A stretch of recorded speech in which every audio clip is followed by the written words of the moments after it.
Para sa ating ika-6 na biyaheng pampasko ngayong taon, dadayo tayo sa tuna capital ng bansa, sa General Santos City. Halos walang tapon po sa tuna, ultimo balat. Ginagawang pika-pika sa mga handaan. Hindi ang pinalagpas ng P-pop boy band na Cloud7. Tara, magbalik bayan tayo sa pagtutok ni Efren Mamak ng GMA Regional TV. Sa dagat o di kaya'y sa fishport na, halos umiikot ang pang-araw-araw na buhay ng ilang taga General Santos City o Gensan.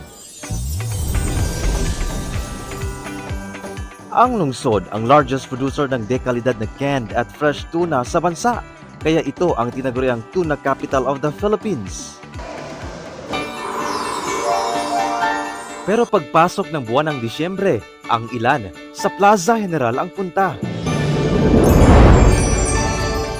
Tuwing unang linggo ng buwan kasi binubuksan ang taunang Paskuhan sa Gensan dito sa Plaza General Santos. Hudyat na ng makulay at masiglang selebrasyon ng Pasko sa syudad. Ang kanilang Christmas lanterns lighting, sinabayan ng engranding Christmas fireworks display.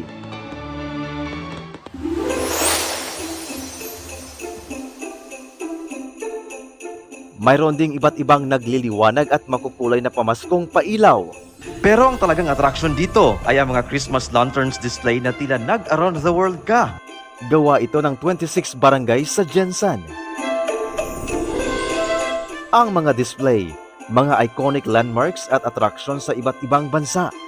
Nariyan ang national animal ng Thailand, ang elephant. Buddha ng Myanmar. Christ the Redeemer ng Brazil, replika ng St. Basil's Cathedral ng Russia, Leaning Tower of Pisa ng Italy, at ang natatanging Christmas lantern na ang disenyo, tuna. Hindi kumpleto ang balikbayan o di kaya'y ang pasyal mo sa Gensan kung hindi makakakain ng iba't ibang putahing tuna.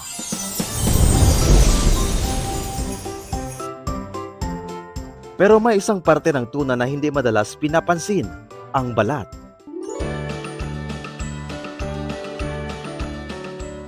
Dati kasi, itinatapon sa dagat dahil sa daming huling isdang tuna.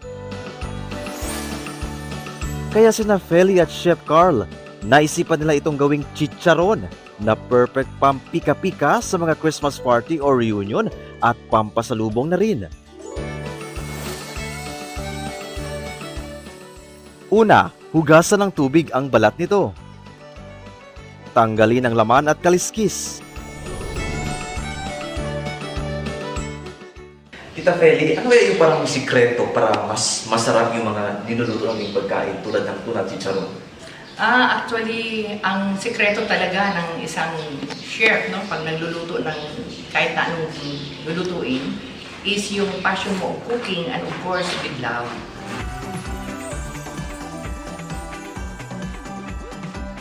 Ren, tikman mo ang sarap ng crunchy Elaine's tuna chicharon ng Gensan.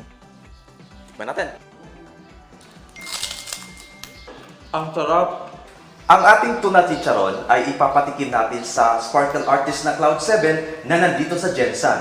Papasa kaya ito sa kanila.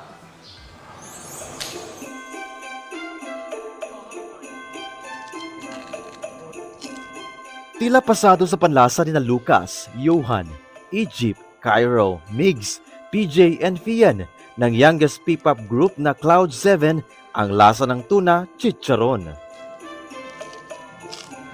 Pwede itong ulamin pa rin. Sarap. Gusto ko ng kanin.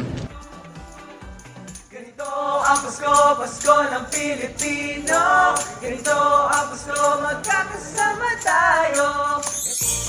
Para sa Balikbayan Paskong Pinoy 2025,